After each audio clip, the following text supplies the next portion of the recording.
नमस्कार दोस्तों। कभी कभी सोचता हूं कि अगर गाय हमारी माता है तो फिर इसे सड़कों पे क्यों खुला छोड़ा जाता है। हम अपनी माँ बहन को तो सड़कों पे खुला नहीं छोड़ते। अगर हम खुद ही उनकी इज्जत नहीं करेंगे तो किसी दूसरे को दोष देना तो सरासर गलत होगा। हम हिंदू इस मुल्क में आबादी में 80% से ज्यादा हैं। अगर हम इन्हें अपने घर में पाल लें तो सारा मसला ही खत्म हो जाता है। लेकिन नहीं, जब गाय दूध देने के लायक नहीं रहती तो हम इसे सड़कों पे खुला छोड़ देते हैं और कहते हैं बड़े आराम से कि अब ये भगवान भरोसे है। हम अपने माँ बहन को तो भगवान भरोसे नहीं छोड़ते। जरा सोचें आप। और कितनी अजीब सी बात है कि इस मुल्क में सभी को टॉप मॉडल की कार चाहिए जिसमें लेदर सीटें हों, अच्छे चमड़े के जूते, पर्स, बेल्ट, ये सारी चीजें चाहिए। लेकिन जानवरों की हत्या किसी को नहीं चाहिए। यही बात अगर अंग्रेजों के मुल्क में हुई होती तो वो सबसे पहले हर उस चीज का जो चमड़े से बनती है उसका विरोध करते, उसका इस्तेमाल नहीं करते, उसका बॉयकॉट करते।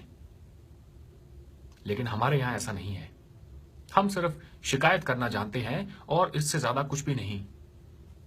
बड़ी आसानी से कह देते हैं कि हां, इन मुसलमानों ने जो है ये जानवरों को मारते हैं, ये गाय को खाते हैं, ये काम करते हैं।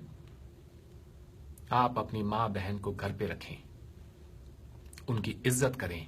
जब मां बूढ़ी हो जाती है तो उसे हम सड़क पे नहीं छोड़ देते, हम उनके घर में रख के इज्जत करते हैं। तो आप भी जरा इस पे थोड़ी सी तवज्जो दें और इस मुल्क में गौरक्षा के नाम पे आप मुसलमानों का कत्लेआम बंद करें।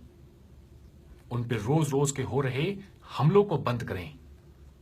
वो इसी देश के बाशिंदे हैं, हमारे अपने भाई हैं।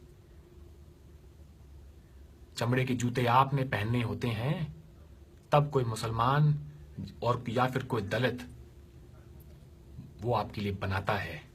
जब आपको उस चीज की जरूरत ही नहीं होगी तो कोई नहीं बनाएगा जी। अपनी कमियों को देखें, उनको सुधारने की कोशिश करें और आज के बाद कोई भी चमड़े की बनी हुई चीज जिसको आप इस्तेमाल में लेते हैं उसका आप बॉयकॉट करें और भगवान के लिए इस मुल्क के जो मुसलमान भाई हैं उन पे अत्याचार करना बंद करें। धन्यवाद।